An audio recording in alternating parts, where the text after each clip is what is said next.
Welcome to the Chromaniacs, your weekly look inside SanDiego.FC and MLS. My name's Craig Elston.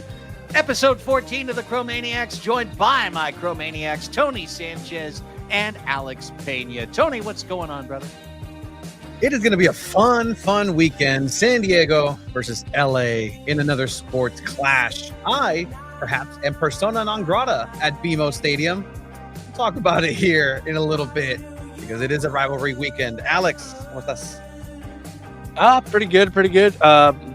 Better today, just because on Saturday, the number of beers I touched was also the score, 0-0. Oh, no!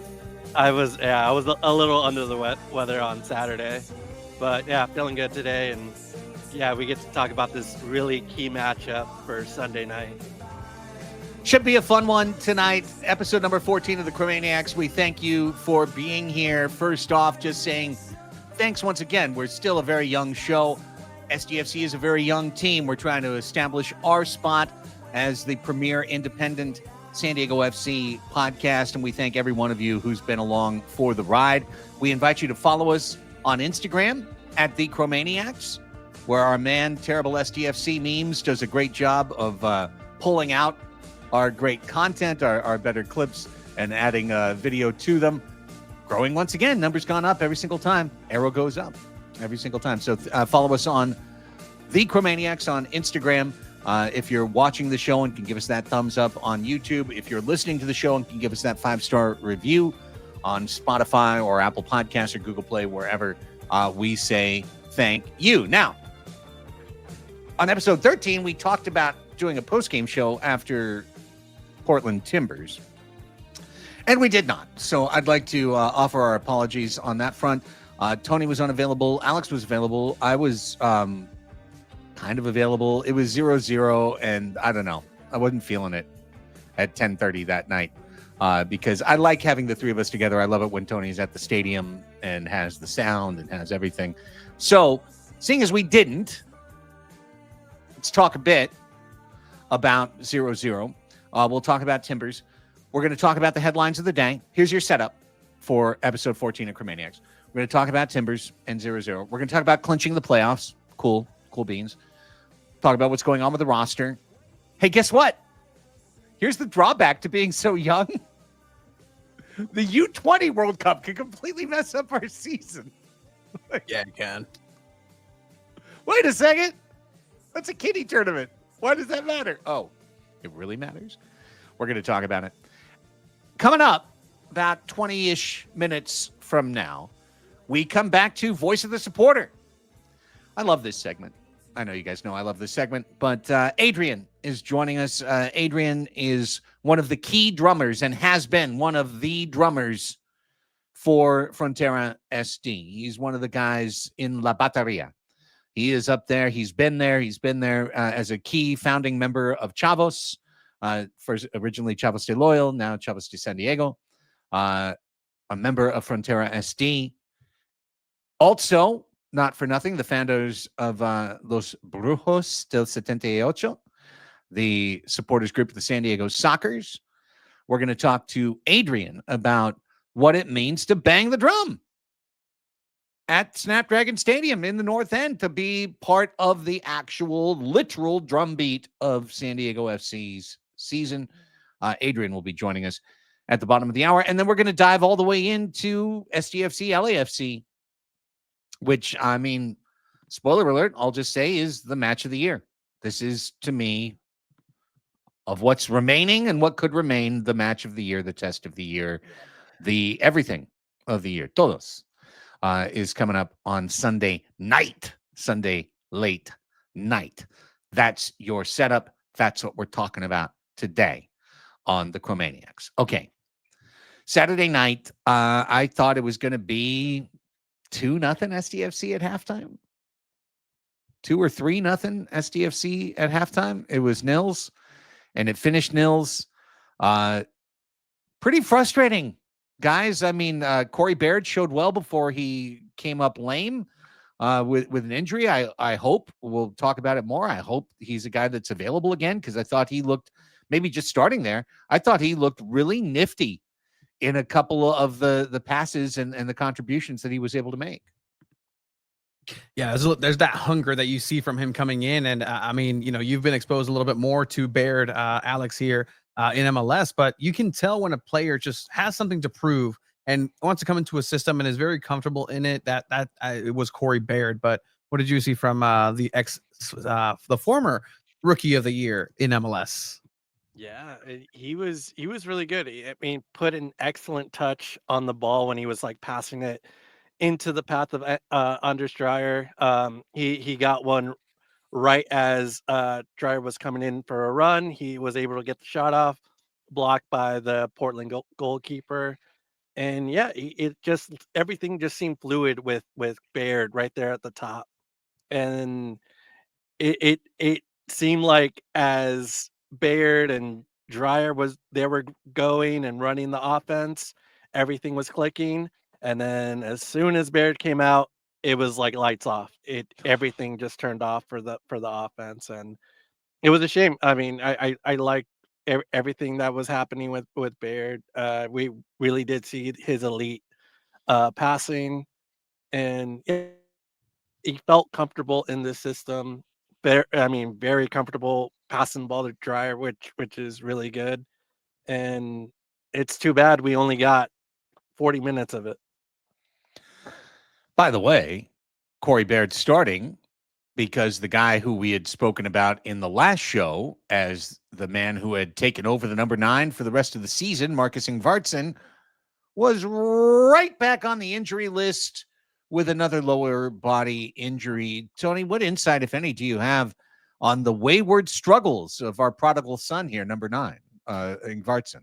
Yeah, Marcus Ingvartsen obviously has been dealing with a lingering hamstring injury, and that's kind of what's been happening through this entire season. And it's one of those injuries that just, if there's any sort of feeling that something might be off, from what we've seen from Mikey Varas and company, they want to go ahead and just err on the side of caution. Just, you know what, we're going to shut you down. We don't need it right now. We've clinched playoffs. Let's go ahead and rest you. Let's give Corey Baird a chance on there. Let's give some players that haven't seen some minutes or maybe played together, right? We haven't had the midfield of Sverskov, De La Torre, and Godoy in a while, even though I think Godoy may be losing his spot.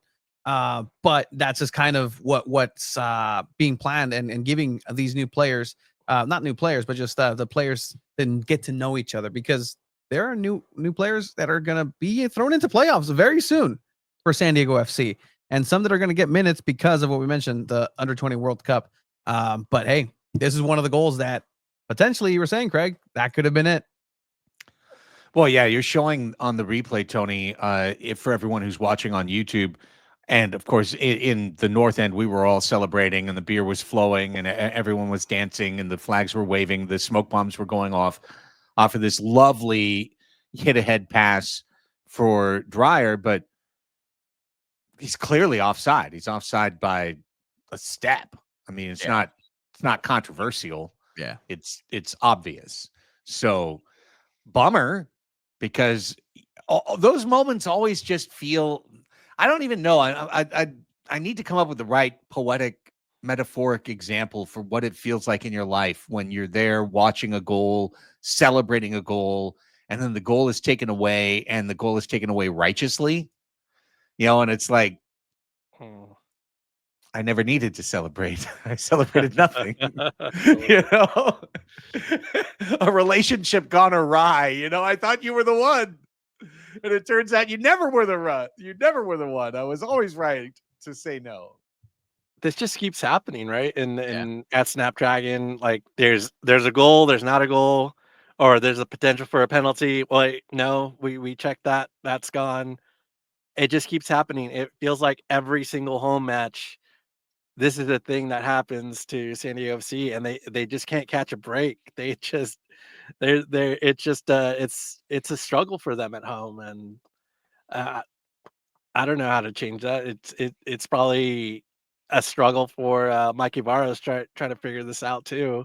It was interesting to see like the defender trying to play right on Dreyer like an offside trap, because he was sticking with Dreyer for a little bit, then he was like, nope, I'm leaving, and then the pass came in, but the offside happened on the other side of the pitch, and it's just like, yeah, these little things just keep happening for this team, and it's getting really frustrating. Well, I've retired the question for Mikey Vadas of, hey, Mikey, what is your interpretation of VAR? Because it's a dynamic question, and look. There's been times over and over again where I have the opportunity to do that, and it's hey, now it's a quick check-in. At the beginning of the season, you felt it for the first time ever as a manager. What does it feel like? Well, that's just how things fall. As there's more injustices or goals taken away, now it's more like, okay, we've got some games under you. What's your interpretation of how VAR is adjudicated? Well, who knows? We're looking for consistency. Next time I'm like, how are you liking the consistency of VAR? They just don't know. He just doesn't know. And I'm like, I agree with you. So unless there's a egregious VAR call for the rest of the season, I don't think I'm going to be going down that well for one of my first questions in the post-match. All right, I've got a theory, and I want to throw it against the wall for both of you guys, and you can tell me if it's spaghetti sticking up there or if it's loose pasta that's fallen off the wall. SDFC has won 6 straight on the road, and they're going to go for 7 in a row on Sunday night. And on the road, they've been dynamic. On the road, they've been opportunistic. They have put goals on the board over and over. They're one of the highest scoring away teams in Major League Soccer. And all the 0-0s, I might be wrong, go check the schedule, but I feel like every 0-0 this year has come at home. Maybe there was one on the road, but you can look it up. But the 0-0s are coming at home. Why is this? Why is SDFC this dynamic scoring machine on the road, and at home they're a little bit more pedestrian or frustrated, spinning their wheels, and they're not getting the points at home that they get on the road? Here's my theory. It's the style of play combined with the nature of the psychological dynamic of being home or being away. When you are the home team, the fans have put their money down. The supporters have come out and devoted the time and the energy. They're singing, they're drumming, they're doing everything. There's a pressure to be entertaining, to be good, to be fun, to make it worth the cost of admission, to come out and play. You don't just want to get a result at home unless you're a really craven, cynical franchise. You want to put on a show. You want to be good. So when you see SDFC come in, a team that dominates possession, a team that wants to hold the ball and move it around, you know that the single best thing you could do is park the bus, play a low block, play for counterattacks, play for the occasional moment, hand SDFC possession in exchange for the result, right? This is the strategy that has been sussed out over the course of 20 plus MLS matches against San Diego FC. And when you're on the road, when you're away, you just study the film, you figure the ideal strategy, you enact that strategy, you pick up the result. Oh, 0-0, we're on the bus, we got a point, we're happy, we're cruising. But no one's happy with 0-0 at home. No one's happy with that. They want to go out and play. They want to show their stuff. They want to score. And that's what SDFC's counting on, because that's where they get their magic. That's where they find their seams. That's where the defense opens up for it to go from just possession to possession plus attack. But when they're away and SDFC's at home, who cares? Our ego is gone. Our desire to please the crowd, not an issue. All we care about is sitting back, enacting strategy, enacting tactics, and grinding the result. That's my theory. What do you guys think? Well, looking at what you mentioned, actually, the 3 0-0s in this season for MLS were at home. On top of that, the last time that San Diego FC won at Snapdragon was versus Nashville in MLS play. The last time in MLS play that before then was back in May 31st, where they beat Austin FC 2-0. So there is some truth to that. I do think that when it comes to playing at home, it's almost like they're afraid to make that mistake where they throw caution to the wind on the away side of things and say, hey, we are here to prove ourselves to a brand new set of eyes, to a brand new city. We are still the new kids in town that have that chip on their shoulder. So let's go ahead and go out and try to be this dynamic team that people have prepared for but aren't ready for it, and think that they're underestimating San Diego FC because, okay, they can't keep winning. They can't possibly keep winning, especially away. Boom, they get it done. Here at home, I think it's that case of like, okay, let's just not make a mistake and look foolish in front of our home fans, because if that happens, even in a messy tie or a messy victory, these fans want to see good, exciting soccer, good, exciting football. But if you have those mistakes, those can cost you people wanting to come see you. We've seen San Diego FC have, 5,000 fans over in Mazatlan Leagues Cup. Granted, Leagues Cup didn't mean anything, but it's still, that's the lowest attended soccer event in Snapdragon this calendar year. But, I think that has a combination of factors, but at home, they need to pick it up. Like, that's not a question. If you win first place and you qualify, that means you have home field advantage. But is that a disadvantage for San Diego FC at this point? Like, whoops, we should drop some results so we can get out on the road where we're really good. Yeah. Yeah, and you could start looking at Portland and like just seeing how passive they were. They just didn't want the ball. They weren't really pressing. And you could see the trend with the other, like 0-0, the other draws, right? St. Louis was one of those. Sporting KC was another one where they're not really playing for the ball. They're like, you guys have it. Go ahead. That Manu Dua guy, let him carry the ball all the way, just let him carry it, because that's what they were letting him do. And I think that's kind of like the strategy now for games at home. And San Diego needs to figure this out.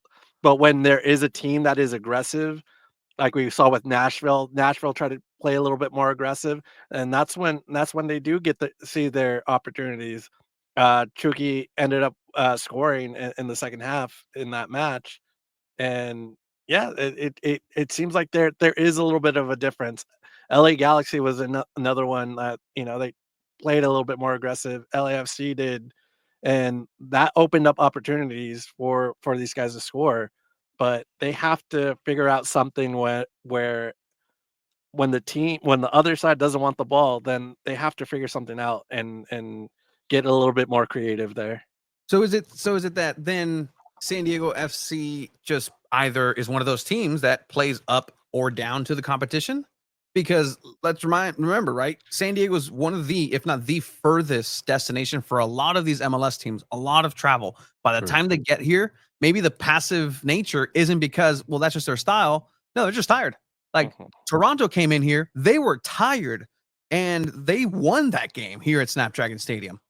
They're here, and that just seems to be the key against San Diego FC. Just let them keep the ball. They'll figure themselves out. And if they do, they do. If they don't, well, we have a chance. There's always that puncher's chance, and it's by doing nothing and waiting for the mistake, waiting for the error, and that's the perfect storm for San Diego FC to just start giving up points, start doing mistakes. CJ, he now has, I believe, 7 clean sheets, or he's actually now tied for the most clean sheets in an inaugural team. So San Diego FC is on that, one away from breaking the record. But there have been games where, those are mistakes that happen, and it's just the other team waiting. This time, Portland, they're not a good team necessarily because the pieces that they have are brand new. They have the chemistry to build. There are new added teammates coming in, and they were trying new things, so they were uncomfortable. That was an uncomfortable team coming to San Diego. So, it's just a really interesting discussion about the nature of soccer tactics, the nature of home versus away, how all of these things come together. And here's the last thing I'll say to this point. Because of the psychology of being away and saying, we can sit in the low block, we can wait for the counter, we don't need the ball. The reason that other teams feel comfortable is because we don't have Zlatan Ibrahimovic. We don't have that player that is just in the midst of, we've got the ball, they're going to rise up and score, and you're down 1-0 in the 18th minute every time that you're on the road playing this strategy, because we've got that dude that's just a dude that rises up and scores. And if we had that dude, this strategy wouldn't work. But we don't. So it does. that's where having David Vasquez out there doesn't really help. Like they see him as like, oh, that's a 19-year-old kid. Like, what is he gonna do? When just watching the tape over, I saw Chuky. I think it was Chuky kind of lead him a pass that it was going to lead to some sort of collision, like right outside the box, and David was running, and then he was unsure, and then he stutter step and backed off. And I'm like, you got to play through that. You don't know what happens if you get tripped up, that might lead to a foul. You might get you might get a free kick outside the box. But because it's him, he's young, he's still learning. He just doesn't know that he has to play through that ball, and you just don't know. You might be able to jump right over that sliding defender and go for the goal, or you pick up a foul. I mean, things can happen right there, but that inexperience, like those little things, are key, and I think teams are noticing that from San Diego FC. Yeah, that builds frustration, that builds resentment, that builds, hey, maybe in this split second, instead of passing it to you, I'm going to keep the ball. Instead of looking your way, I'm going to break down and say, I'm going to do the individual play and not go the right to dream model, lose the ball. Now everything's discombobulated. Now it's a counterattack. Now it's a goal. It's such a minor detail, but this is what this build. It snowballs into goals against. And, hopefully for San Diego, David Vasquez, as you mentioned, we'll be learning a little bit more when he's, training with the U.S. young men's national team. And hopefully he's healthy, because, we're coming to crunch time, and these are very important players to have missing coming up. Well, let's get into this before we get to Voice of the Supporter. So, as we normally recognize, the international windows come and go, and they're designed within clubs like MLS for the senior team players to depart and go play for their national teams without having too much impact on the MLS club. I mean, this is built into the rhythm of the season. What you don't count on is for your team to be populated with a whole bunch of players that are on the under 20 U.S. men's national team. I thought this was an adult league, Major League Soccer, but there they are. If you're watching on our YouTube feed, there's the SDFC graphic. David Vasquez, Luca Bombino, Duran Furry, and Pedro Soma all called up to the under 20 men's national team. You almost wonder if Mikey Varas is like, I wish I could get called up too. I love these guys so much. I'd love to have those 2 weeks to have fun. But they're gone. Holy cow. I mean, okay, Furry, no big deal. Soma, he's been subbing in. He hasn't been playing a lot yet. Bombino's our left back. Like, we need him. And right back sometimes. Yeah. Vasquez has been starting at midfield and forward. This is an actual impact to our club. Alex, how long will they be away? How many matches will they miss? Oh man, this is well, they're the U20s. They're still a month away, right? For the World Cup. Yeah. So, and there's about, I think it's 4 matches scheduled from like late September to like mid October. So that's a significant for a team that's playing for playoff placing, either 1 through 9 spots and the Shield. So those are some very big games that they are missing for San Diego FC, and we don't really have the depth to kind of lose these guys, especially not Bombino. especially not Bobino. That's a huge, that's a key player right there. So these call-ups are for the games in preparation for the Under-20 World Cup.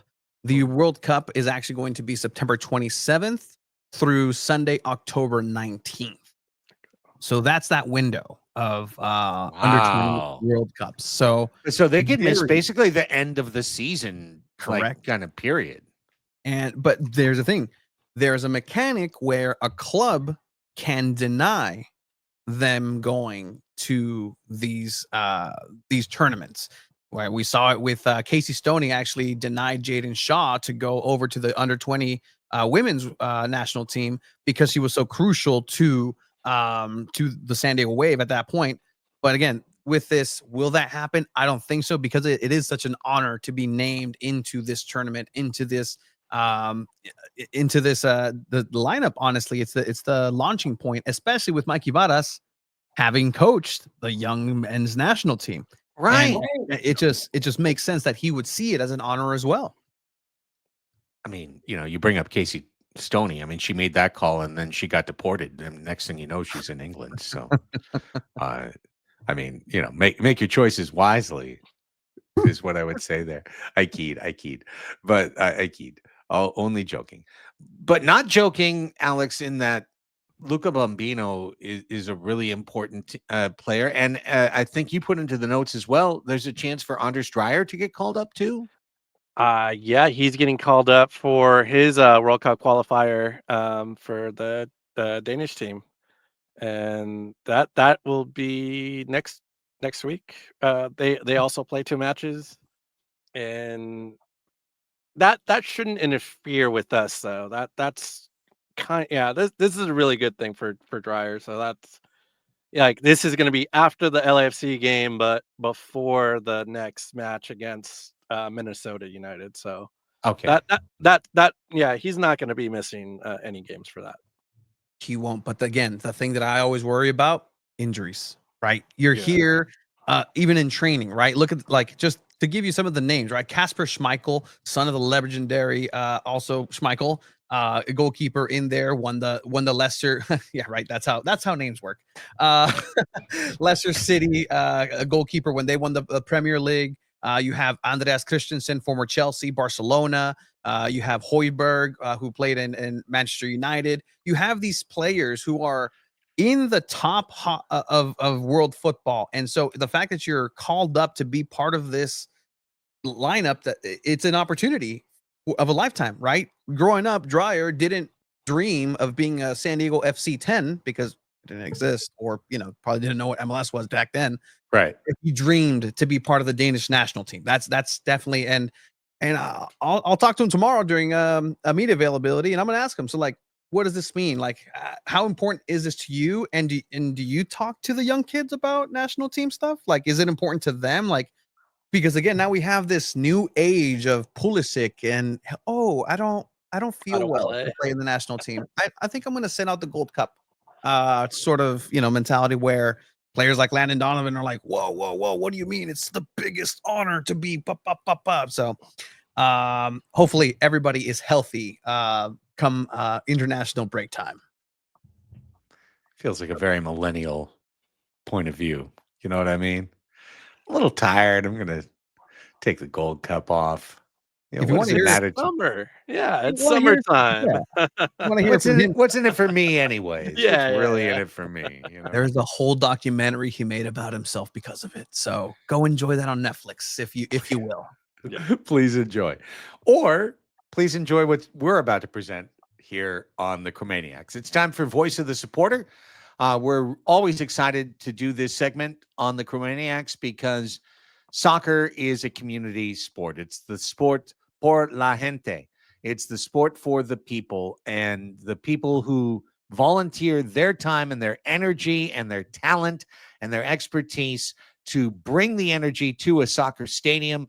Those are the people that I find to be the heroes of the sport, above and beyond those that put the ball into the old onion bag, as that one announcer would say. We've had a few great guests on Voice of the Supporter. Right now, we're bringing in one of the true keystones of the North End. This is Adrian drummer and one of the founders of the Chavos. My man, Papi Chavo, is here. Adrian, how are you, my friend? What's going on, guys? How you doing tonight? I'm doing good over here. Coming to you live from my front porch in the humidity. Love it, man. No AC life. Right? We know it. We know it well. Thank you so much for being here. We got all kinds of questions for you, a conversation, a road to go down. But let's start here. I've known you back since Section 109 and being out there banging the drums for San Diego Loyal and kind of the beginning of this supporters culture movement in America's finest city.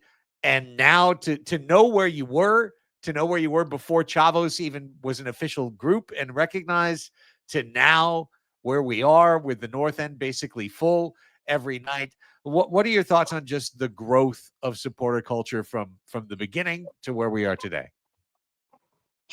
I mean, it's been a long road. I think anybody who's been a part of it since the beginning can say that. My beginning here was probably somewhere around Soccer City. So it's been a long road since then, for sure. I mean, when you look at it from a city perspective, the growth has been crazy because, you know, you don't have to explain what this is anymore. At one point, you know, you'd go into work and you'd have to explain, well, I'm in like a fan group, but it's more than a fan group. But if I say supporter section, you're not going to understand what I'm saying. But I go to the games, and now it's become water cooler talk. It's become, hey, did you go to the game this weekend? Hey, my daughter's going to the game this weekend. You know, they're doing real good right now. They're in first place right now. You know, and people are really starting to recognize it and pick it up the same way that you would pick up and talk about, you know, the Padres. You know, that it's become a part of the city and a part of San Diego sports now. So that's been amazing to see on its own. It definitely feels like there's a big professional sports void that's being filled right now. And to see both the Padres and SDFC just firing on all cylinders right now, especially with the team being in their first season, has been amazing. But from a support perspective, it's crazy because, you know, I think I reflect back on it with some of the Chavos who have been here since the beginning, and to have started a support group for a brand new team right before COVID happened and to still be here is pretty crazy. I can remember when we were having FaceTime meetings during COVID-19 and just talking about it, like one day we're gonna go out and we're gonna support and it's gonna be amazing. We'll be there whenever we get let out of our house, we're gonna go and support and be a part of it. And here we are. And now it's, you know, it's man, just the community of people is amazing. It's huge. There's 7 different support groups, one big union, you know, a 3,000 person section that's, you know, loaded every night. That was a concern. We at first, everybody had their doubts. How can they do it? How can they this? How can they that? There's only 1,000 people listed in the union. Where do we go? And in the real world, in real time, it never was an issue. Turns out now, you know, it's how can I get in? The question isn't how do we fill it up? How can we get in? How can I join? That's where the talking point and the narrative has turned to now. Yeah, I mean, and you know, been following you for a while, Papi Chavo. Like the fact that you're still doing it and going through it, it's a testament to why though. Because you yourself, you stick to your principles. You've been Papi Chavo. You're the same dude. You're still Adrian. But the one thing that I've known about this whole project for you is that the music is incredibly important, right? La música, the actual drumming aspect of this. So talk to me about that. Like from the beginning, I know you've had different equipment, you've had to learn different styles, different techniques, and just take me through that drumming aspect, at least for you, and how it's grown now into being a staple of that section in Snapdragon Stadium. It's definitely become, you know, a dream realized. When I started this, I was more of a punk rock drummer. I had a background in, you know, playing gigs and then also marching band when I was real young. So it's a little bit different than, I guess you could say, barra style drumming. And I kind of had to reteach myself in the beginning how to do it. And the different rhythms and things that they're playing, what it sounds like in Argentina, what it sounds like in Brazil, what it sounds like in Mexico, what the other MLS teams are doing. I really had to kind of educate myself and kind of, get my game right in order to, be up here on the highest level that we have in the United States. But also, it's also a dream realized because now I'm teaching people. I'm passing the baton. When we go and have drum practices, I would say a solid 50 to 70% of the people who are there are under 16, 15. You're talking about the Wow. kids now who want to come and play, who might not have a a proper music program at their school, who might have always seen something like this but never knew where to start, never knew how to ask what kind of drum that is, how do I play, how much does it cost, and from being so open about what we do, I've been able to, really connect, with, many future drummers. And, if that's the best part for me is passing the baton. I can't do this forever. I don't want to do this forever, but to see, there's something special about when kids' faces light up when they first hit that drum and they kind of realize, oh, that's where the noise comes from. And to see them start to catch the beat and to catch the rhythm and build confidence in themselves, that's been everything for me. Hey, Adrian, I gotta ask you, when it comes to like being at Snapdragon Stadium and like, do you guys sense like you have such a big responsibility of like setting the tone for like the crowd, not just for the supporters group, but for everybody? Because like there's no music getting pumped into the crowd. Like there's nothing else. Honestly, like if it weren't with like for you guys, it'd be like quiet most of the time. So like do you guys get that sense like, hey, this is like a big job for us here in the supporter section? I mean, definitely. I mean, to our own fault, we are the ones who ask that there's no music being played. We want to be able to go 90 minutes plus and to be heard and to not be interrupted and to really it's a vibe. It's a up and down. It's like listening to a vinyl record. Like you hear a happy song, a slow song, a fast song, a sad song, but it's nonstop. And you know it's a duty that we all take on. It's a duty that we all remind each other of when we're in there, that hey, when these 90 minutes are going, it's it's nonstop. You can cool down at halftime, put your phone away, let's let's go. It's this is what we practice for. This is the moment where where we are who we say we are, and you have to go execute in that moment. But it can be a lot of pressure. It's like I said, I used to play club gigs for maybe 50, 100 people the most, and now you're playing for 30,000 people and Rey Mysterio's out, and it's a little bit more pressure than it was. But to get the pats on the back and to have people tell you how much it means to them and stuff like that, those are the moments that despite how tired you are at the end of it, it was worth it. I love what we've already covered. We've covered you got to keep the section on time. You're bringing in new drummers. There's the pressure of keeping everything live, keeping everything electric within Snapdragon Stadium. What about the physical aspect of this, Adrian? How tiring is it for you to get through the beginning of the game, before the kickoff to the end of the kickoff, slamming that drum 90 plus with everything that happens before kickoff as well? How many times do you break your drum? How many times do you need to replace something? How about the physical aspect of this? It's a marathon, not just the single game, but the whole season. You can't go too hard in the beginning because the dog days of summer are waiting for you, and you gotta keep it going. You gotta keep it fresh, even if you're in first place, even if this game doesn't have the same implications, even if it's Mazatlan and there's nothing to win there. It's only bragging rights, and it's only a few of us. So, it's those are the days that you really gotta pull it all together and kind of work through that. But I'm very fortunate that I have all my other travel drummers who pick up the slack.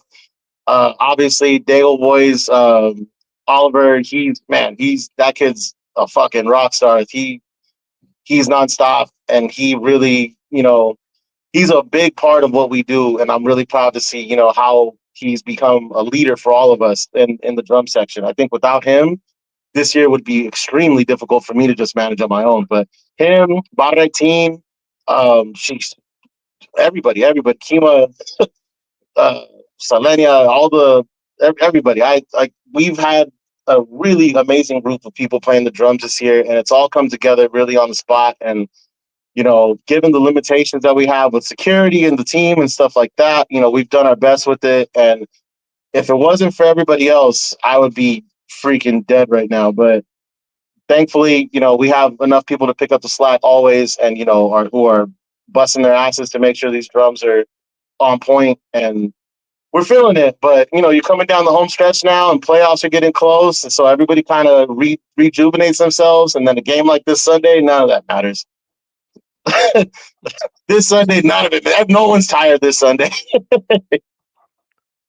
Just infinite reserves, especially LA. I mean, yeah, and I'll be honest, like sometimes I'll be like, hey guys, before the season, I remember I was telling you specifically, hey, when 3252 comes to Snapdragon Stadium, be ready. Be ready. And it was always this like, hey, like maybe because they're this, they're that. You guys put them in their place. You guys put LAFC 3252 in their place. And I'm waiting to see you guys do it again this upcoming Sunday. And then it'll be part of it. Also, injuries to you. Drumsticks. Well, where are we at? What's the total? Well, like, is everybody all right? Like, look, injury bug is going through SDFC.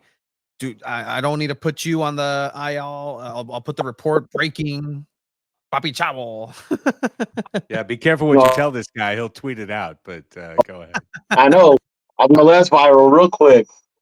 Have me on all the podcasts. No, injury wise, I think everybody's good. I'm good. Still holding up very well. It's the kids, bro. The snare drum players, they're busting heads and sticks nonstop. I'm just banging the bass drum. It's a little bit more mellow this year, but the kids are going crazy. They don't have a first, second, third gear. It's all overdrive for them. So they're destroying stuff, but it's great. It's high energy. And what was the first part of the question? I mean, if there's any other like broken drumsticks, anything like what's that been like for you this section? But I'm glad that you guys are fine. Tune up the band, get them ready. We're good. Alex, what you got?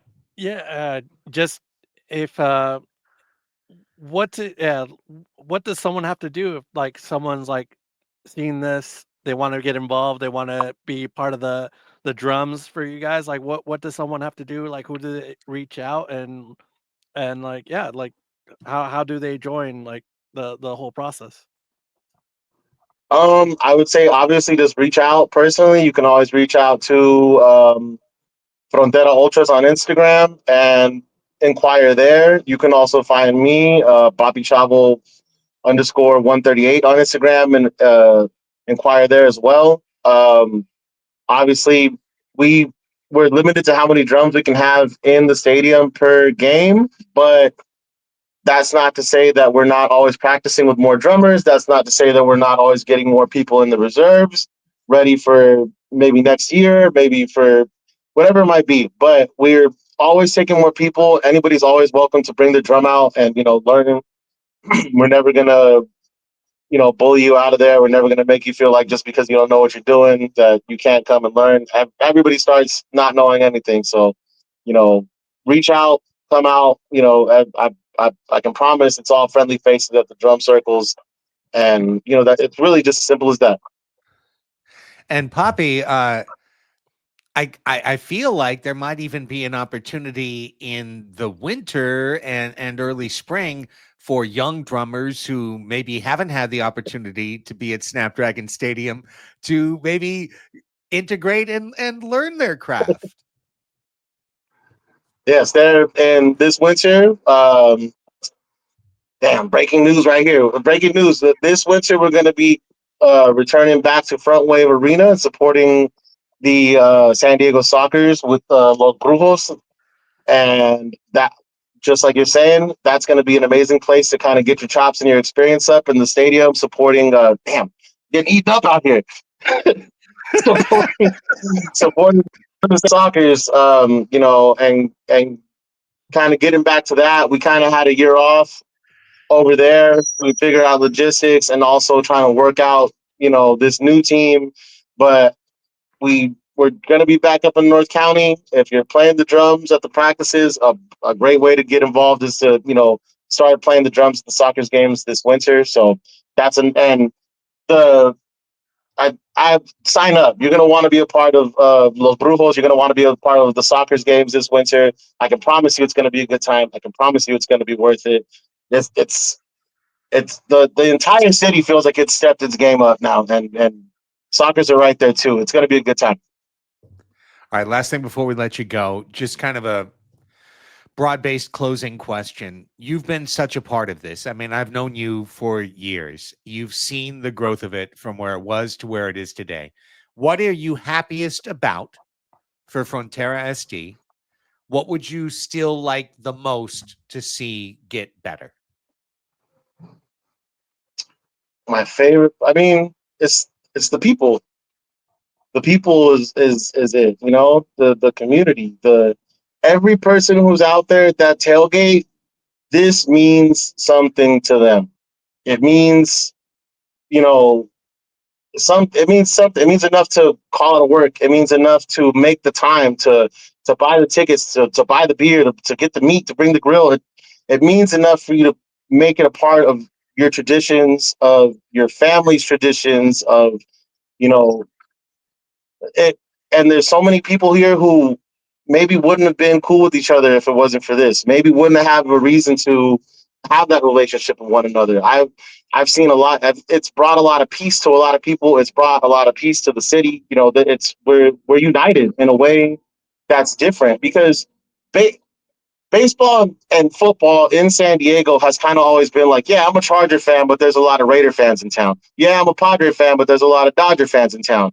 And this doesn't feel that way. There's not any other team highly represented in San Diego other than Liga MX teams. This is the only MLS team that has representation in this city. So to see everybody unite behind one crest and one tradition, and to not have it always be, like, well, you a Padre, you a Dodger, you this or that. But just, we're all San Diego FC, and that's the beautiful part about it, is to see how united everybody has become. And with how well they've done this season, it only has supercharged it. This might have been harder to push had they not done so well, but they shout out to the team. The team has made it so that people want to watch, and it's exciting. And good Lord, these mosquitoes are going crazy out here. but it's the people, man. It's the people every time. It can't be beat. I've made so many great relationships and friendships and things like that all over the county. We unintentionally destroyed the stereotype that it's only white people in North County. It turns out there's a bunch of Latinos in North County, and they came out and they're a part of the community, and it's helped reshape what we're doing up there and how we treat other parts of the county. And it's cool. I could go on and on about how amazing the community has been in all of this. Well, Adrian, you're a huge part of it, my friend. And be proud of everything that you and everyone around you has done. And I know it's been a village, it's been a community that has helped build this from small to big to where it is today. But I'm proud to call you a friend, and thank you so much for everything you have done, and thank you for being great sharing here on the Chromaniacs. This is my favorite voice of the supporter already, because you really have given us a lot of insight as to what it means and to how it's going. Hey, thank you guys. I appreciate, you guys letting me on. I like the podcast. I'm listening every week. Hey, quick shout out to all the Chavos, all the Chavas, South Bay, North County, 760, Barra, all the Frontera peoples, Dago boys. Anybody I forgot, I'm sorry. Don't forget the locals. We're still out here. We're right here. I can never fucking forget the locals. Come on. Top drinking beer. Exactly. All right, my friend. Enjoy. Go inside. Get out of the bite zone right now. Thank you so much. We then say, take I care in got LA. Man. Be safe, man. Thank you. Thank you. right on. You Salud. Salute. That is Adrian. And I think that right there is an arrow right through the heart of what it means to be a supporter, guys. If there's an individual that I've come across in these travels that just personifies and really gets like San Diego over everything, it's that guy, Papi Chavo. Like SD over everything at all times. And in this silly little project that I have, SanDiego.Futbol, that's the impetus. It's just San Diego over everything. I don't care what it is, what the name of the team is. If it's San Diego in front, do well, represent the city well. And that's one guy that's doing it day in, day out, and being themselves. So more of that, please, across San Diego. Yeah, I agree. And yeah, I can't wait to hear more people on the Voices of Supporters because that's another great guest that we had. And we love to hear from everybody. It's so true. So, hey, listen, folks in the purple lot, help us out. Help me help you. Let's keep this rolling. Let's keep this conversation going because to me, this is the stuff that like gives me goosebumps and gets me emotional and gets me all up in my feelings is the idea of true community, of people helping people, of people working together and having the commonality of enjoyment of, supporting this club and whether the club is perfect or imperfect, we can perfectly come together and do these things. So super, super cool. All right. Let's wrap things up and talk about a huge match. San Diego FC, LAFC, Labor Day weekend. So they decided to give us the big FU. There it is on the screen if you're watching YouTube. 7:45 p.m. on a Sunday night. Like, okay. Okay. Sunday night football. I don't even get to watch Andy Rooney. I have to stop 60 minutes to go over to the match. I don't understand.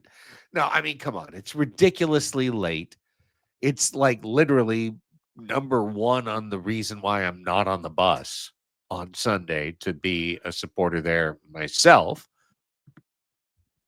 But that said and that aside, and there will not be a Sunday night Chromaniacs postgame show because it would be like at midnight or whatever.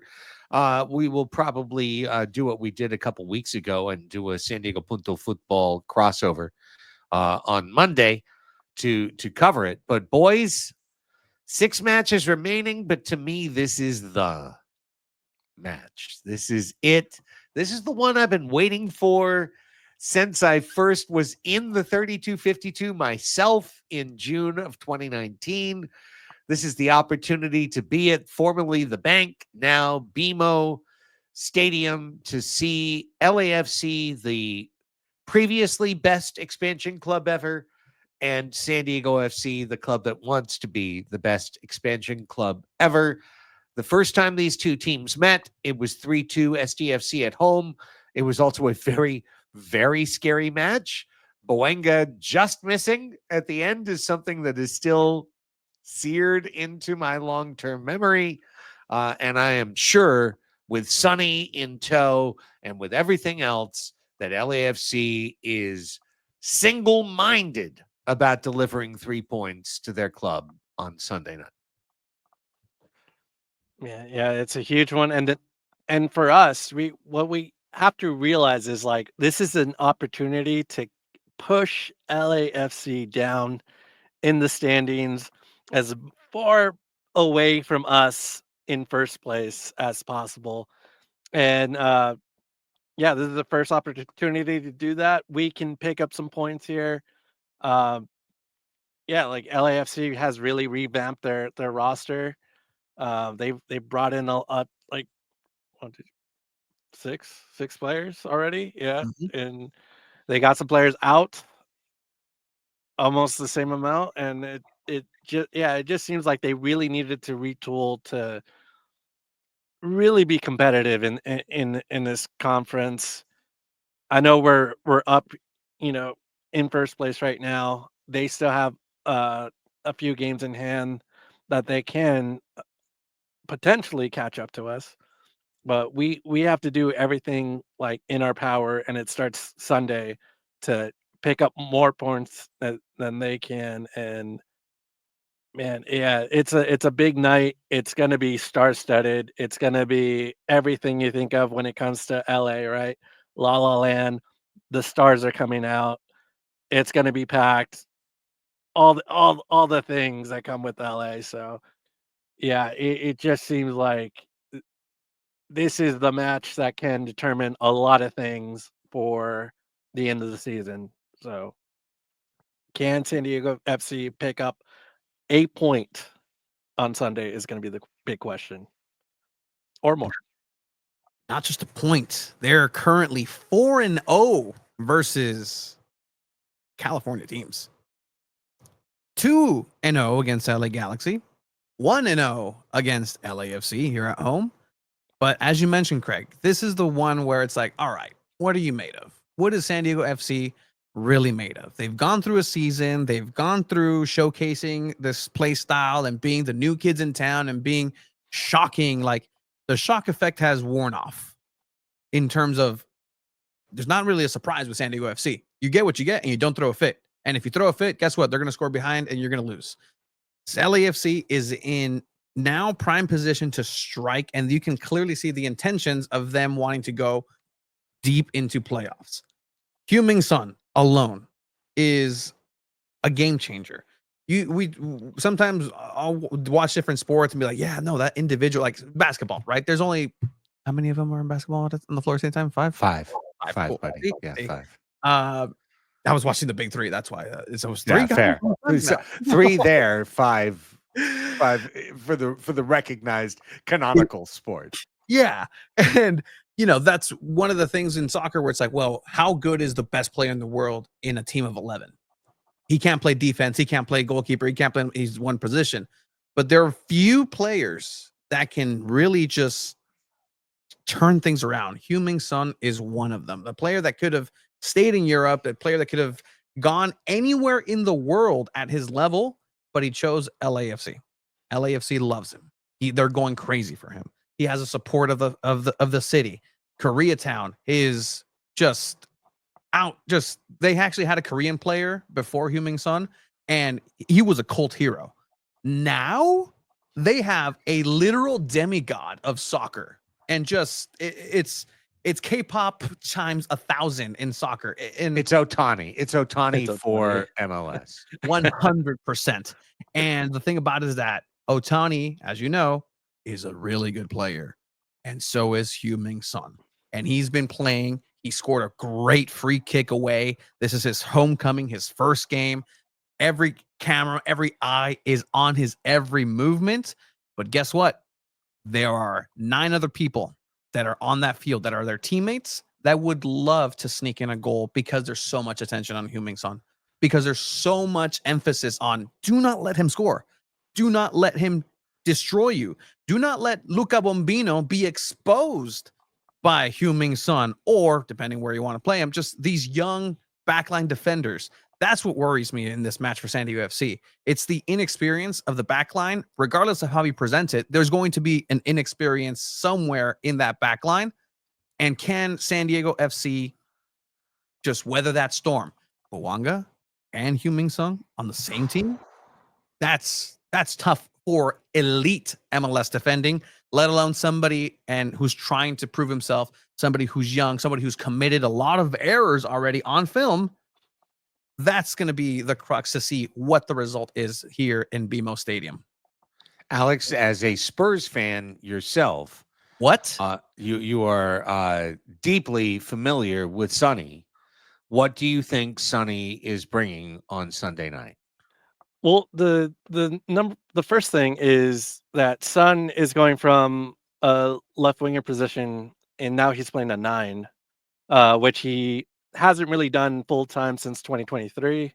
I was actually in London, and I got to see him play the 9, and I saw him score a pretty fantastic goal that it was almost similar to the free kick where he just picked his spot and shot and scored. It was like the same thing. It was like, I'm going to attack that right corner and it's going to go in like a missile. And that's the thing that Son can do. He can pick where he wants to take the ball and just shoot it. Um, it's that plus his ability to dribble. He can still move the ball really well with his feet. He knows how to create space. It can be a handful for just your typical MLS defender, let alone a young Manodua who might be just a little bit out of his element. I wonder if you let Manodua sit this out and you put Patty McNair in because you want the experience. I don't know if I don't this might be a little too much for Dua because he can really take advantage of that inexperience, and it's just gonna be and that's the thing. It could be anywhere in the box within the area. He's gonna be able to shoot it, and I don't know if you wanna just have Dua out there or you bring in someone with a little championship level experience from the Premier League that can maybe have a better chance at Sun. Tony, from a health and fitness standpoint, is Patty an option in the manner that that Alex suggests? Patty will be an option coming in. If nothing's changed in training this week, he should be able to at least start the game. And that's something that we've seen from head coach Mikey Varas. If he has 45 minutes in him, he will start Patty McNair. And if he can go no longer, he'll then switch as he had early in the season with an Ian Pilcher or perhaps now Manu Dua. So I think that's something that we can definitely see is the return of Chris McVay and Patty McNair in that back line. Interestingly enough, too, Negri hasn't been playing bad. So do you throw Negri on there? Do you add that offensive firepower, slow things down a little bit in the back line?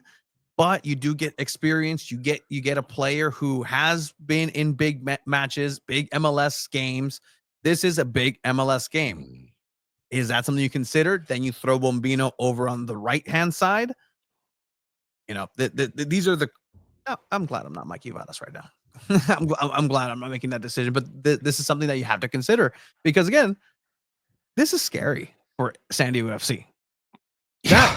That triumvirate up top is frightening, just to anybody. But that's something that I can see Patty McNair starting the first 45 in this game. Hey, if this was Minnesota's roster, I would say, like, this is the team to beat. This is the team you really have to look out for, and this is a real test. Then you put San Diego, LA on top of it, and you put the nature of SDFC as an expansion debutante taking the world by storm and how that was LAFC's thing. Like, no. We were the debutante team that took the league by storm. You can't take all of our records and all of our numbers and all of our reputation. And then you layer on top of it the actual MLS table, the time remaining, and this is LAFC's match of the year. This is their match of the year. LAFC must get all three in this match. Anything short, it's a bit of an indictment on LAFC, on the black and gold, and it's a bit of a shine on the star of Los Cromados to say that this is a club that could win MLS Cup. Like, straight up, if SGFC gets 3 points Sunday, that's a cup winning statement by Los Cromados. Yeah, 100%. I have to agree with that because it gives you so much momentum, and I feel like there is a chance for this team to do well. I mean, they played very well for a good half the first time they saw LAFC. Yes, there were some mistakes in that half, but still, like they got three goals in that first half, and that was without Chuky. That was a team. That was the team playing to start off that game without Chuky, and they had to do it with other pieces, and they got it done. And now you're bringing in semi what 95% Chuky Lozano, 90% maybe, not fully charged Chuky Lozano, but still he's going to be on the field, and um, I, I I give them a really good chance, especially if you got Chuky and Dryer, and hopefully they can come up with a good connection, and we'll see who's going to play the 9, because that's always a question mark for each week with the Chromaniacs here. Let's look at the tail of the tape. San Diego FC's lineup against LAFC here at home showcases Alex Mighton on the left because Chuky Lozano was out. Oni Valakari up top because we just didn't know. Hey, look, Tomas Angel is still on the bench. But you see Negri on the left right there. Again, that experience. It was a big match. There were a lot of injuries. Teams on the mend. And then over on the right, obviously, Loffelson no longer in the squad. You throw in Bombino in there. But I can definitely see where this can potentially be the starting lineup. Maybe switch Valakari for Godoy, and then you switch somebody up top, and then Chuky Lozano to the left. But I can see this being the plan moving forward for Mikey Varas on Sunday. I'll be very curious to see if Baird is available, Mhm. because he came out end of the first half with an injury. If he's available, I'd like to see him back in the lineup for San Diego FC. If he's partially nicked and can be a second half substitute, and Valakari starts, or Angel starts, probably Valakari, all the better. Fine, cool, great. But that is an interesting question, and you had already answered the question before. Like, to me, it's McNair and Negri. Like, you go full veteran here. You lay out your most veteran, most experienced lineup, because it's something, and it's something real to play in front of the 3252. This is one of the great road environments, and Portland still to come is another in the Western Conference. But I'd say those are probably 1-2. And SDFC wants to be on the podium for the best experience in the Western Conference. So any result to me is incredible on Sunday. All the dominoes are aligned for LAFC to win in any manner. 2-0, 2-1. You would hope not something ugly and question asking like 4-0 or 5-1 or something like that. But any common dub for LAFC is what's written in the stars. Essentially, this is a game they're supposed to win. So, and with everything, with all the narratives, everything, this is supposed to be the one that leads the Monday MLS column of like, LAFC made a stand. They stood their ground. They got 3 points at BMO. They told those upstart kids, because in that column, they call them Los Niños. They told Los Niños, what's what, who's the parent and who's the kid.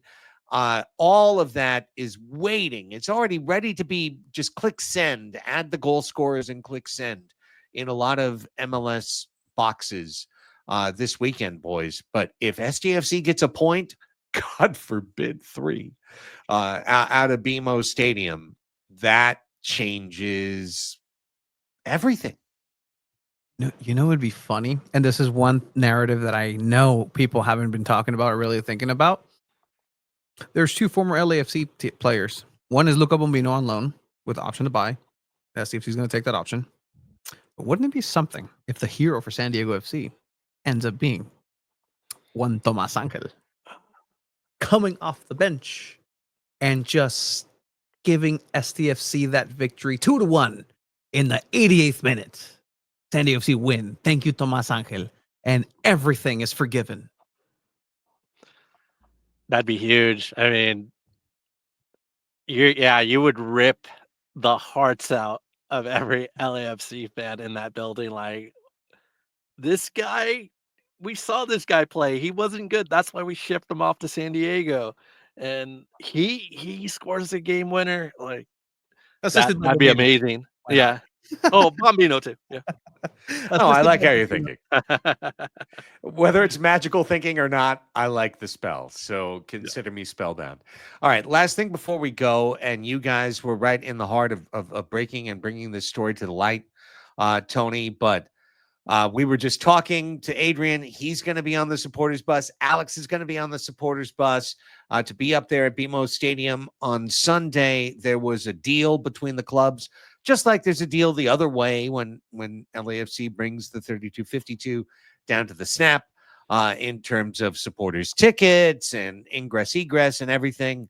Tell us, please, how did LAFC fuck over SDFC and their supporters, and how did SDFC ride to the rescue to make everything right? All right. So hopefully I can be there. Pending credentials on Sunday. I don't know if LAFC is happy with SanDiego.Futbol and what we kind of uncovered, but essentially it came down through a couple of different sources that back in March 2025, when SanDiego FC gave LAFC 600 tickets for 3252 to come in, MLS requires 100 tickets to be made available for an away section at minimum. So, hey, you know what? We're going to go ahead and be pals, be friends. Let's make this deal. 600 for us, 600 for you. And so those 600 are at a discounted price because there are supporters, and that's kind of like the deal that goes with any of these teams. What ended up happening was about 10 to 15 days ago, LAFC let San Diego FC know that they would only be providing 250 tickets, not 600, which obviously is not the deal that was agreed for. The ticket prices were then set between $200 and $300 per ticket. From there, Are you kidding me? They're supposed to be like $20 or whatever. $200 to $300 per supporter ticket, which should be the worst tickets available for that. You know, you don't want to make them too comfortable at your house. From that, LAFC made obviously the decision to increase prices because of Heung-min's first home debut match. And so with that, LAFC going back and forth with the club, then LAFC was like, fine, we'll give you 600 tickets at that price. So here are those 600 tickets, but you're still going to have to pay this prorated price. From there, it was definitely much higher than San Diego FC and LAFC agreed. It was an S show. From there, the club, San Diego FC, stepped up and said, we will cover the difference between what LAFC is asking, and we're going to go ahead and give the price and just make sure that every single one of those 600 tickets are honored, and there will be about 600 San Diego FC supporters in the away section. This was softly confirmed by sporting director Tyler Heaps on a midday radio show. So, you know, obviously can't right out say like, oh, that's very true. But essentially, that's what happened here. A deal that was made, obviously different circumstances. But San Diego FC fans were not happy. MLS fans across MLS were pointing to LAFC of like, this is the problem with a lot of these things. Messi comes into town. That's why people buy season tickets so they can sell them at a higher price instead of going to watch literally the greatest of all time do his thing. But this is, again, LAFC being maybe petty, maybe being opportunistic, maybe being a little bit of both. But ultimately, the good story here is San Diego FC stepped up for their fans, put the money where their mouth is, and they will have around 600 people extra supercharged for Sunday. And just to add to that, I was one of those people that bought one of those tickets, and I didn't hear anything from anybody, like what was going on. I was just interested in like, hey, I haven't had my I don't see my ticket in my Ticketmaster account yet. What's going on? But I didn't hear anything was going on with San Diego FC, like talking to like the supporters, like us supporter groups, and saying, "Hey, we got to raise the price." None of that happened. I don't believe. I think they just took care of themselves, which is great. And if I'm Tom Penn, I next year, or if we see them in the playoffs, I'm telling the LAFC, like, "Oh, hey, these little supporter sections you guys want, yeah, that's gonna go up a little bit for this year, and yeah, and you guys go figure out with your supporters group how you guys are gonna pay, but they're gonna be another two to $300, yeah, because dude, LAFC wants to play stupid games. They're gonna win stupid prizes. Like, don't back out of a handshake deal. Like that's just stupid. Kudos to SDFC. Kudos to Tom Penn. Kudos to the front office. If Jerry had anything to do with it, kudos to Jerry. Happy birthday to Jerry. Amazing. What a shit show. How unsurprising. How unsurprising that LAFC would turn around and turn the screw. And by the way, not for nothing, Sonny only gets one debut. So for all the big money owners and backers of LAFC, I get why the meeting was taken. I get why the presentation was made, and I get why the change was made. Because I guarantee you that there was guys, we're going to make the most money we can this one day, and that's not that no one's going to want to see Sonny another day, but this is the day. There's a singularity to this event. So I understand from the business side, but it's bullshit. Supporters, you made a deal. You made a deal. So just honor a deal. Don't be dicks. Honor a deal. You made a deal, honor a deal. Okay, now we've had our quid pro quo. We did right by you. You screwed us. SDFC made up the money. That's a lot of money. Yeah. That's a lot of money. That's 600 tickets, 150-ish for 350 of those tickets. What is it? Mm-hmm. It's a lot of money. That's an expense that the club just incurred that they didn't anticipate. It wasn't in the budget to do that. So that's the end of ticket deals, is what I would say. That's the end of ticket deals.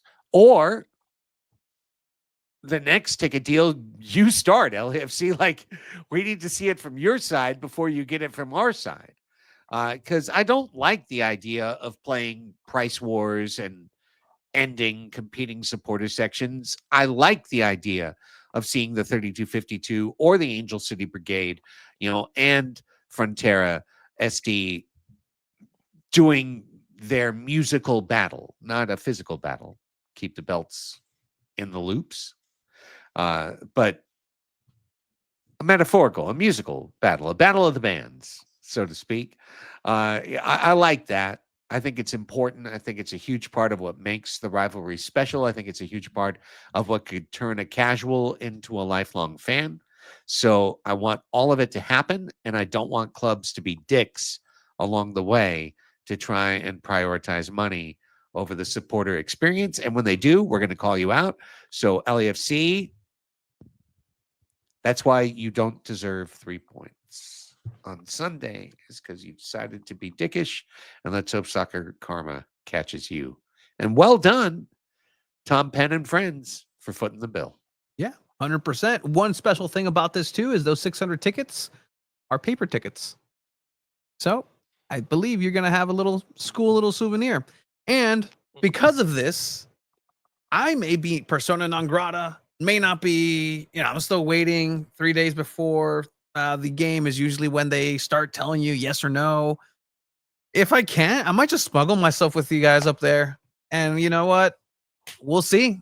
We'll see what happens. And it'll be a good time. And I'll just do some gonzo journalism within Frontera San Diego, and we'll see what happens. Because again, San Diego over everything, especially LA. All right, boys, let's put a pin on it right there. What a night. What a great episode of the Chromaniacs, episode number 14. We're teenagers now, and we're just, feeling better in our bodies every single day. Alex, tell everybody what's going on with Chromatic FC. Yeah, we have a preview out tomorrow for this match. We'll talk more about that. But the one thing I like about, probably the only thing I like about Substack is if you sign up, you get, put your email address, goes right to your inbox. So if you want to do that, sign up, goes right to your inbox, and that's at Chromatic FC and Substack. And Tony, the burgeoning empire that is SanDiego.Futbol, was just enjoying Wave Wednesday. By the way, I was watching that earlier this morning, checking out all your guys' breakdown. What's going on over there? What's going on with you kooky kids? Well, I mean, on the other podcast, Two Balls in a Mic, we're approaching 300. So we're trying to see if we can do some giveaways, some signed jerseys. I think we've deserved it. Hey, give us some stuff to give our listeners, even here. Let's go ahead and do that. But as far as content, tomorrow, media availability, Aníbal Godoy, Anders Dreyer, Mikey Varas, ahead of LAFC, SanDiego.Futbol, YouTube, the website. Check it out. Craig? Well, I'm an independent podcaster who does a whole bunch of things. You can support me at Padres Hot Tub, our Patreon, patreon.com/Padres Hot Tub. That's where we do. Today, I did a solo group therapy show with dozens of our patrons for an hour, answering their questions, some of them cool, some of them wild and wacky. Patreon.com/Padres Hot Tub. By the way, you can also go to PadresHotTub.com/merch if you'd like to pick up this snazzy 15-ounce coffee cup. Baseball is stupid and no one should watch. Soccer fans agree. But the Padres Hot Tub mug is available at PadresHotTub.com. Of course, support us, subscribe, and last thing for me is Crossing Streams, my television streaming podcast with Chris Reed, Ken Garton on our latest episode reviewing Alien Earth, and also talking about a show that I do recommend, Apple TV Plus Smoke. It's pretty dang good. It's good. Check it out. We talk about it there. So you can find all of those shows. Follow me on Instagram at 619 Sports and Life if you want to see highlights from the concert I went to last night with the Pixies and Spoon. I put up a whole bunch of clips. You can find me there. All right, that's it for episode 14 of the Chromaniacs. For Tony Sanchez, Alex Pena, I'm Craig Elston. Thank you so much for watching. We really, truly do appreciate it, and for listening. And vamos, SDFC.